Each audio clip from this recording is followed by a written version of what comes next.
करा सर, करा सर. नमस्कार. आज 27 फेब्रुवारी साहित्यश्रेष्ठ विष्णू वामन शिरवाडकर म्हणजेच कुसुमाग्रज यांची जयंती संपूर्ण जगभरामध्ये मराठी भाषा दिन म्हणून साजरी करण्यात येते.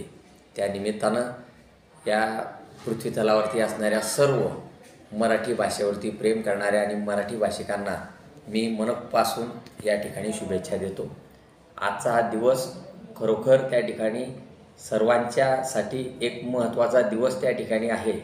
कारण माणसाचा पहिला हुंकार हा त्या ठिकाणी मातृभाषेतूनच त्या ठिकाणी व्यक्त होत असतो आणि म्हणून अमृतापेक्षा श्रेष्ठ अशी जर का कुठली भाषा असेल तर ती म्हणजे आमची मराठी भाषा असं संत ज्ञानेश्वरांनी त्या ठिकाणी सांगितलेलं आहे. आणि म्हणून आज विष्णू वामन शिरवाडकर यांचा जन्मदिवस आपण मराठी भाषा दिन म्हणून साजरा करतो.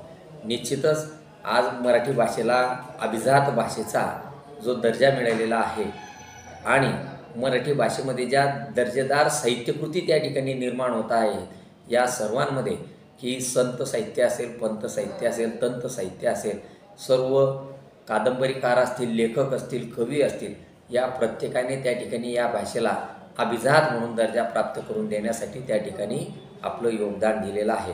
आणि म्हणून यापुढे सुद्धा या भाषेचा हा दर्जा कायम राहावा आणि या भाषेमधून ज्ञानदानाबरोबरच त्या ठिकाणी भाषा ही जी मानवाची गरज जी आहे म्हणून असाच या भाषेचा गौरव यापुढेही अभिजात त्या ठिकाणी राहावा हेच मी या निमित्ताने या ठिकाणी सांगू इच्छितो.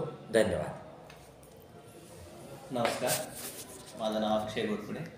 आज 27 फेब्रुवारी माननीय विष्णू वामन शिरवाडकर उर्फ कुसुमाग्रज यांचा जन्मदिवस आणि यांचा जन्मदिवस किंवा त्यांची जयंती ही मराठी भाषा गौरव दिन म्हणून जगभरात साजरी केली जाते. विशेषतः मराठी भाषेवर प्रेम असणाऱ्या आणि मराठी भाषा बोलणाऱ्या सर्वांना कुसुमाग्रज या साहित्यिकाविषयी अगदी नटसम्राट या नाटकामुळे अगदी ते घराघरात पोहोचलेले आहेत. मित्रांनो, त्यांच्या जयंतीचं निमित्त साधून आपण मराठी भाषा गौरव दिन साजरा करत असतो. मराठी भाषा ही सुमारे 14 कोटी लोक आज ती भाषा बोलतात.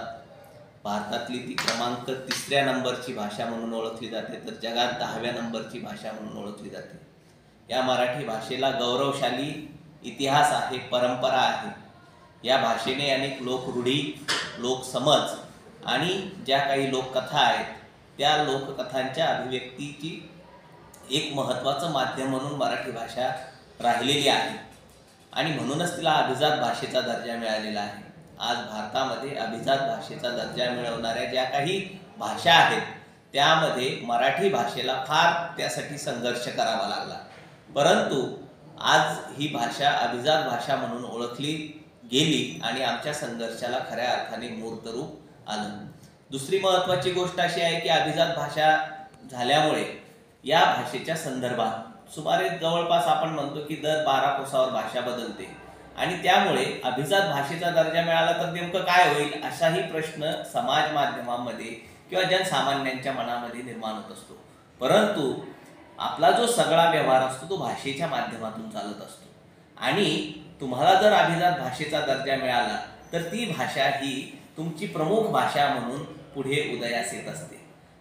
शासकीय प्रशासकीय पातळीवरचा व्यवहार त्याचबरोबर कार्यालयीन व्यवहार हा आता मराठी भाषांमध्ये मातृभाषांमध्ये केला जावा अशा पद्धतीचा आग्रह होत असतो आणि त्या निमित्ताने भाषेच्या मध्ये अनेक संशोधन होऊन अनेक संशोधन केंद्र पुन्हा भाषा समिती या निमित्ताने उभी राहणार आहे.